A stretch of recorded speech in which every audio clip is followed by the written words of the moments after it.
इसे जब पत्थर पड़ता है वो भारत के संविधान पर पड़ता है, और जो पत्थर मारता है वो भारत के खिलाफ नहीं बोल रहा। उसको अरेस्ट कर लिया जाता है, उसकी पिस्टल रिकवर कर ली जाती है, सब सबूत उसके खिलाफ है कि हाँ उसने ऐसा किया। उसी एफआईआर में दूसरे पक्ष के लोगों को भी उठा लिया जाता है। तो ऐसा लग रहा है कि रिपोर्टर एफआईआर लिख रहा है। इसी कबाड़ के पीछे वेपन्स छुपाए जाते हैं। तो वेपन्स की इंडस्ट्री वहां अच्छी खासी चलती है कि इसी कबाड़ से ये बॉटल्स निकाली जाती हैं जो छतों पर इकट्ठी की जाती है और ये फेंकी जाती है। वहां पर शाम के बाद जब रात होती है लोग वहां से निकल नहीं सकते हैं, इतना डर रहता है वहां पर इल्लीगल एक्टिविटी का। ये पूरी एक इकोनॉमी है, इल्लीगल इकोनॉमी, जो बांग्लादेशी इल्लीगल इमिग्रेंट्स के साथ आती है और ऐसे जहांगीरपुरी दिल्ली में कई जगह पर बसाती है।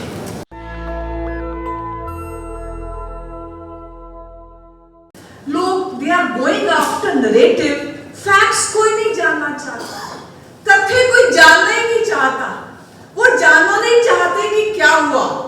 अभी मैं एक वीडियो देख रही थी जिसमें RWA के प्रेसिडेंट कहते हैं जो हुआ वो हुआ, आगे से अमन चैन करते हैं। अरे भैया जो हुआ वो क्या हुआ ये बताना जरूरी है ताकि जो हुआ है वो दोबारा ना हो। तो हुआ क्या, फैक्ट्स क्या है, तथ्य क्या है? कहीं ना कहीं वो बिंदा करात के पोजेस में दब रहे हैं, कब्र खुद रही है उनकी। तथ्य का मत बोलो, it amounts to hate speech. मत बोलो पत्थर पड़े, it amounts to hate speech. पर सच है कि पत्थर पड़े। और मैं खासकर एनडीटीवी और बाकी रिपोर्टर से देखना चाहूंगी कितना अच्छा आदमी है अंसार। उसके पड़ोसी भी कह रहे हैं, उसकी पत्नी भी कह रही है तुम भाई बहनों बच्चों को भी ले आओ, उसके पीछे भी देख लो कौन कौन है, सबको उठा कर ले आओ। और आप न्यूज चैनल रहे ही नहीं क्या, क्या दिखा रहे हो? One student Umar Khalid, one humanitarian senator, बहुत अच्छा व्यक्ति है इंसान। न्यूज कहां गई? न्यूज आपके नरेटिव में दब गई है और ये न्यूज बाहर आनी चाहिए, तथ्य आनी चाहिए। और अगर पत्थर पड़ रहे हैं तो बताया जाएगा पत्थर कहां पड़े, उसका साइज क्या था, उसका रंग क्या था और कहां से पड़े। इसीलिए हम यहां पर हैं, इसलिए आप लोग यहां पर हैं जो सच को बताएंगे और सच बिना लाभ लपेट कर दिखाएंगे, क्योंकि हिंदुस्तान में रह रहे हैं। और जो एक पत्थर पड़ रहा है ना, ये एक उमा शंकर जी पर नहीं पड़ रहा, तलवार जो पड़ रही है ये एक सुरेश पर नहीं पड़ रहा है, ये पत्थर पड़ रहा है आइडिया ऑफ इंडिया के ऊपर पड़ रहा है। आइडिया ऑफ इंडिया जो कहता है भारत चलेगा संविधान से। 1947 में तो डिवीजन हो गई थी ना। 1947 में भारत ने तय कर लिया था जिसको मजहबी राष्ट्र चाहिए, please you are free to have 2 more nations। Bangladesh Pakistan दे दिया, जाओ मजहबी राष्ट्र में एंजॉय करो। वहां भी लगातार लगे रहते हैं कि कैसे क्रॉस बॉर्डर करके अंदर घुस जाए भारत के। तब भारत ने तय किया था कि हम संविधान से चलेंगे, हम कॉन्स्टिट्यूशन ऑफ इंडिया से चलेंगे और सभी लोग संविधान से चलेंगे। और इस संविधान का आर्टिकल 1 कहता है इंडिया दैट इज भारत।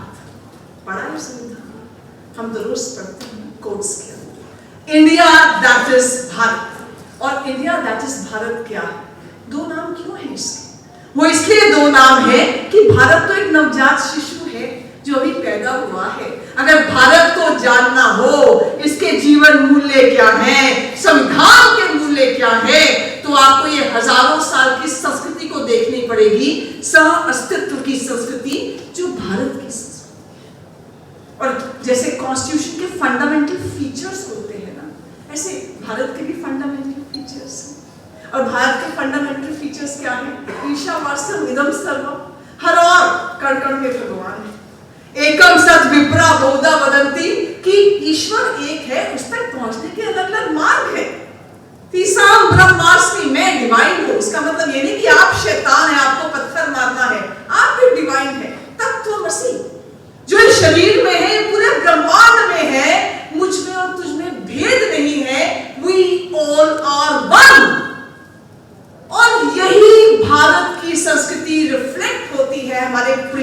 में, कॉन्स्टिट्यूशन ऑफ इंडिया में, जिसका प्रियम्बल की फर्स्ट लाइन है, We the people of India give to ourselves this constitution.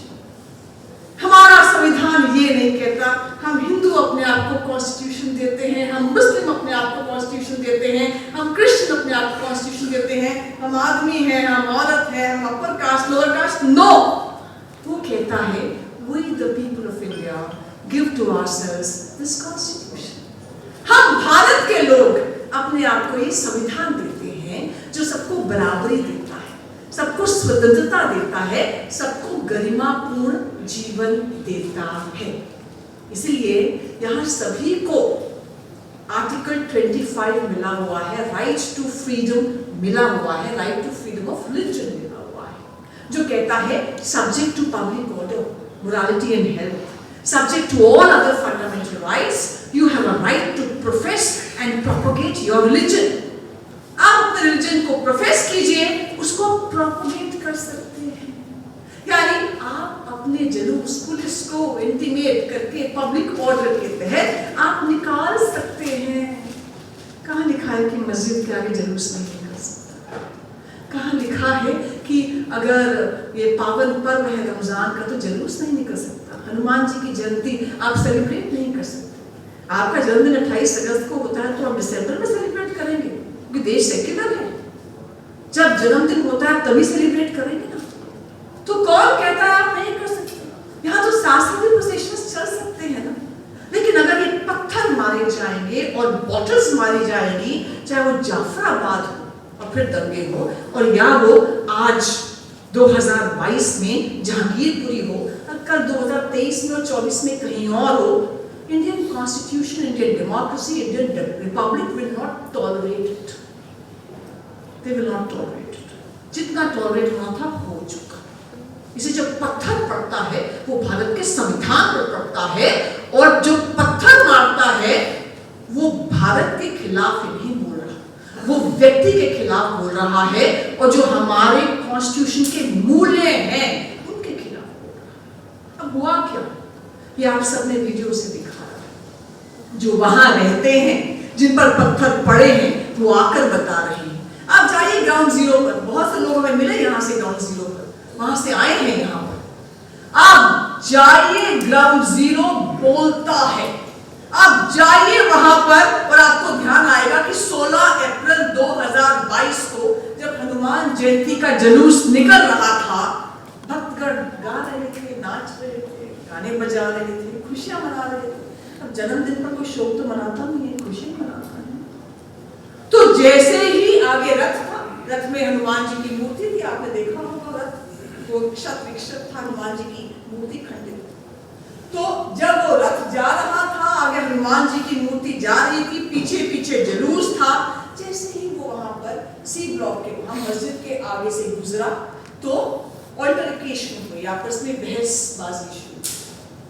बहसबाजी शुरू हुई, और तभी ऊपर से मस्जिद के साथ वालों घरों से जो पथराव शुरू हुआ, उसमें औरतें भी थी, बच्चे भी थे, आदमी थे, बड़े बड़े लोग, वो लोगों के ऊपर मारा। अफरा तफरी का माहौल, लोगों ने गलियों में भागना शुरू कर दिया, अपने आप को बचाना शुरू कर दिया।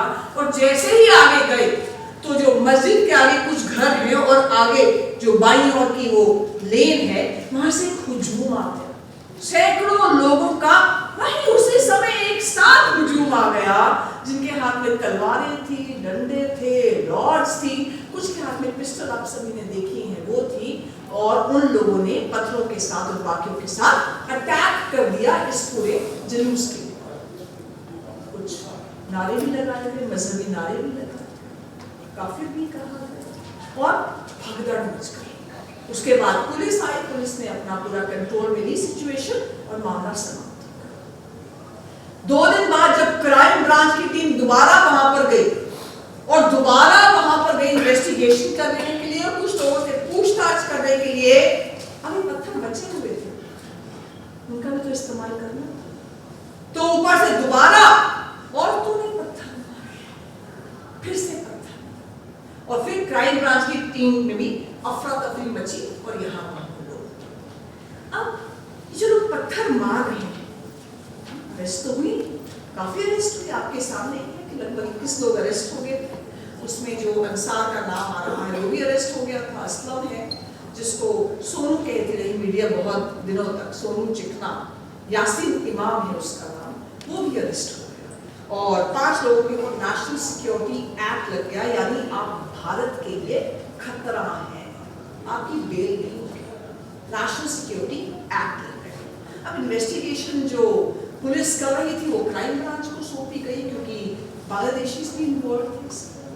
अब पुलिस अपनी इन्वेस्टिगेशन कर रही थी, पर हाँ यहाँ सुकेन की पत्नी आई हुई है और सुकेन के ऊपर भी धारा 307 अटेम्प्ट टू मर्डर लगा है उसके ऊपर, पुलिस इन्वेस्टिगेट करेगी।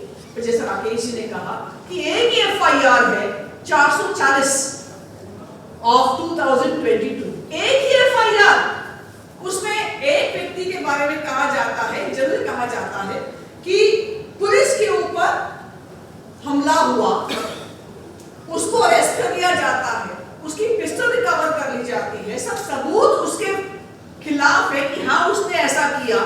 उसी एफआईआर में दूसरे पक्ष के लोगों को भी उठा लिया जाता है। तो ऐसा लग रहा है कि रिपोर्टर एफआईआर लिख रहा है, वो लग ही नहीं रहा कि पुलिस की एफआईआर है, पढ़ा है एक पक्ष ने ये किया, एक पक्ष ने। ऐसे कभी क्रिमिनल केस देखा है? बैठे हैं राकेश, बैठे हैं बाकी लोग यहाँ पर, ये क्रिमिनल केस है। सोचिए मैट्रिमोनियल केस में एक पक्ष ने ये किया, no, you have to identify and say किसने किया, you have to name them, you can't do a balancing act in an FIR, it's a criminal case, you have to prove the case beyond all reasonable doubt. Reporter बैठ के FIR लिख रहे हैं, मैं आप लोगों को कुछ नहीं कह रही, मैं कह रही हूँ पुलिस अपनी ड्यूटी ठीक से करे, इतना ही कह रही। यू हैव टू नेम, कहां से भीड़ आई, उसके हाथ में क्या क्या था, कौन कौन उसमें शामिल था, अगर आइडेंटिफाई कर सको तो उसने मारा, और जो पिटे उनका लिखना था, ये पिटे एक पक्ष ने किया, दूसरा पक्ष पक्ष के खेल में तथ्य कहीं पीछे छूट जाते।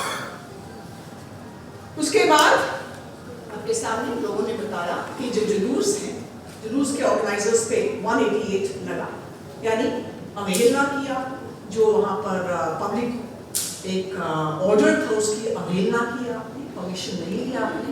सारे जुलूस भारत में ऐसे निकलते हैं, आप जाते हैं, आप वहाँ पर उसको स्टैम्प करवाते हैं, डायरी में एंट्री करवाते हैं, पुलिस 4-5 लोग आपके लिए दे देती है, आज भी ऐसे ही यहाँ पर आपका हो जाता है। परमिशन कितनी और कहाँ देती है, कहाँ देती है, लेकिन बैलेंसिंग एक्ट तो करना है, कर रही है। पर मैं एक चीज़ और कहती हूँ, बाकी मैटर ऑफ इन्वेस्टिगेशन है, मैं एक चीज और पूछना चाहती हूँ कि क्या पहली बार हुआ है कि ऐसा बदलाव हुआ है, या आखिरी बार हुआ है कि ऐसा बदलाव हुआ है? क्या एक अंसार को पकड़ के, एक असलम को पकड़ के रुक जाएंगे ये सब? हनुमान जयंती पे जो बदलाव है वो रुक जाएंगे? क्या पैटर्न ये लगातार आप देख नहीं रहे हैं? It's a pattern which is there for a long time now. Law क्या कहता है और समाधान इसमें क्या है? तो जहांगीरपुरी में जो फैक्ट फाइंडिंग हमने की है, उसकी अगर आप डेमोग्राफी देखेंगे तो ये हिंदू मेजॉरिटी एरिया है। इसमें जिन जिन पॉकेट्स में झगड़े हुए हैं, झगड़ा में कहूँगी जहाँ से पथराव हुआ है, जहाँ से हमला हुआ है, वो वहाँ मुस्लिम्स की एक डेंस पॉपुलेशन है। पिछले 30 साल से वहाँ लगातार बांग्लादेशी बस्तियां बस्ती आ रही हैं, जिनको वहाँ जहांगीरपुर से जो लोग आए वो कहते हैं बंगाली मुसलमान, उनको कहा जाता। तो ये बांग्लादेशी बस्तियां लगातार यहाँ बस्ती जा रही हैं, इलीगल बांग्लादेशी माइग्रेंट्स आ रहे हैं, अपने साथ एक कल्चर और संस्कृति ऑफ इंटॉलरेंस भी ला रहे हैं। चेक करें, इलीगल ट्रेड, पीछे बूचड़ खाने हैं, इलीगल स्लॉटर हाउसेस, आप घुस नहीं सकते, वहाँ पानी नहीं है, लाइट नहीं है, एडिक्वेट फैसिलिटीज नहीं है, वहाँ सब कचरा वही ड्रेन्स में फेंक दिया जाता है, कोई रोकने वाला नहीं है, कोई रूल ऑफ लॉ नहीं है। Encroachments, we are not talking about एक कमरा बढ़ा दिया, छज्जा बढ़ा दिया, 4-4 एकड़ गवर्नमेंट प्रॉपर्टीज है जिनके ऊपर कबाड़ का धंधा चलता है। प्लास्टिक के कबाड़ का धंधा चलता है। हमने अपनी फैक्ट फाइंडिंग में एड्रेसेस दिए हैं, बाकी एड्रेसेस हम होम मिनिस्ट्री को देने वाले। अगर हम ये एड्रेसेस जान सकते हैं तो लोकल पुलिस नहीं जान सकती, लोकल अथॉरिटीज नहीं जान सकती इसको। तो कबाड़ का धंधा वहां 4-4 एकड़ लैंड पर चलता है। आप जाइए उस एरिया में, बड़े बड़े आपको पॉलिथिन्स मिलेंगे, कबाड़ से भरे हुए मिलेंगे, इतना प्लास्टिक है। अगर एक बार कहीं से आग लग जाए तो पूरा एरिया धुआं करके जल जाएगा, किसी को चिंता ही नहीं है। उसके बाद लोग बता रहे थे, वहां पर लोग बता रहे थे कि इसी कबाड़ से ये बॉटल्स निकाली जाती हैं जो छतों पर इकट्ठी की जाती हैं और ये फेंकी जाती है। इसी कबाड़ के पीछे वेपन्स छुपाए जाते हैं, तो वेपन्स की इंडस्ट्री वहां अच्छी खासी चलती है। मस्जिद के सामने वहां इलीगल पार्किंग चलती है, जो लोग बता रहे थे ये इंसान की, जहां से लाखों रुपया पर मंथ आता है, लेकिन कोई पूछने वाला नहीं। इलीगल एनक्रोचमेंट्स जो हैं वो पूरे नाले के ऊपर हैं, वो सड़कों के ऊपर मकान भी हैं और दुकानें भी हैं, कोई हटाने वाला नहीं। बहुत सारे मदरसे खुले बिना परमिशन के खुले, कोई उनके रेगुलराइजेशन नहीं। उनमें क्या पढ़ाया जाता है? आपने बहुत सारे बच्चे देखे जो पथराव में आगे आगे लीड कर रहे हैं। कंप्यूटर्स पढ़ाया जाता है, इंग्लिश पढ़ाई जाती है, हिंदी पढ़ाई जाती है, उर्दू पढ़ाई जाती है, मैथ्स पढ़ाई जाती है, साइंस पढ़ाई जाती है। या आप इनके हाथ में कंप्यूटर की जगह पत्थर पकड़ाना चाहते हैं, मार डालो, काफी मार दो। हमने एड्रेसेस दिए हैं उन मदरसों कि ये मदरसे खुले हैं। ये तो हम कुछ दिन जाकर ही जब आइडेंटिफाई किया हमने, अथॉरिटीज क्या कर रहे हैं, सो रही है, लोकल पुलिस स्टेशन क्या कर रहा है, जिसके बीट कांस्टेबल के बिना एक पत्ता नहीं मिल सकता, वो क्या कर रहा है। उसके बाद यहाँ पर लोग बताते हैं कि चेन स्नैचिंग की, लड़कियों को छेड़ने की, पर्स स्नैचिंग की, धमकाने की, एक्सटॉर्शन की इतनी घटनाएं हैं कि लोग निकल रहे हैं इस एरिया से। वहां पर शाम के बाद जब रात होती है लोग वहां से निकल नहीं सकते हैं, इतना डर रहता है वहां पर इलीगल एक्टिविटी का। ये सब बताया है, ये वहां के लोग बताते। विजिट कीजिए, जानिए। It's not only about one house और द अदर हाउस और बुलडोजर। ये पूरी एक इकोनॉमी है, इलीगल इकोनॉमी, जो बांग्लादेशी इलीगल इमिग्रेंट्स के साथ आती है और ऐसे जहांगीरपुरी दिल्ली में कई जगह पर बसाती है। हमने पहला पेज अपनी रिपोर्ट का कहा है, Jahangirpuri violence 2022 a ticking time bomb of illegal Bangladeshi immigrants, of illegal trade, of illegal encroachments and radicalization। तो जो ये पत्थर मारे जा रहे हैं लोगों के ऊपर नहीं मारे, ये भारत के संविधान के ऊपर मारे जा रहे हैं। आखिरी बात, दिल्ली राइट्स 2020 में हम कई बार गए थे। हम जाफराबाद गए थे, हम मुस्तफाबाद गए थे, हम चांदबाग गए थे, और वहां पर जो हमने देखा एक पैटर्न एग्जिस्ट करता है, चाहे वो वहां का हो चाहे वो आज का हो। और शायद जब हम बात कर रहे हैं, मुझे नहीं पता हिंदुस्तान में कितने इलाकों में यही पैटर्न अपने आप को रिपीट करेगा और हम एक उम्र खालिद और एक इंसान को ढूंढेंगे। हम बीमारी को आइडेंटिफाई नहीं करना चाहते। जो रेडिकलाइजेशन छोटे छोटे बच्चों का हो रहा है, औरतों का हो रहा है, we don't want to point it out. एक को पकड़ लेंगे, दूसरे को पकड़ लेंगे, 4 हुए 3 में चलेंगे, matter solve. No, it's about India, it's about idea of Bharat, it's about your and my children। वो भी जहांगीरपुरी में पत्थर खा रहे हैं मिलकर को, अगर इस बीमारी को रोका नहीं गया।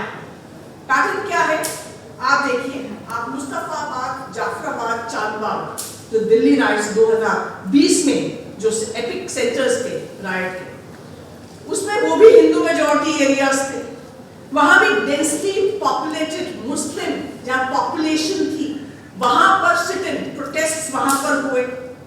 जितने भी धरने हुए वो मस्जिदों के पास में हुए। नाम कुछ भी दिया हो, आइडेंटिफाई करो location, we went to all of them. मस्जिदों के पास में और लोगों को इकट्ठा करना और रेडिकलाइज करना इजी होता है।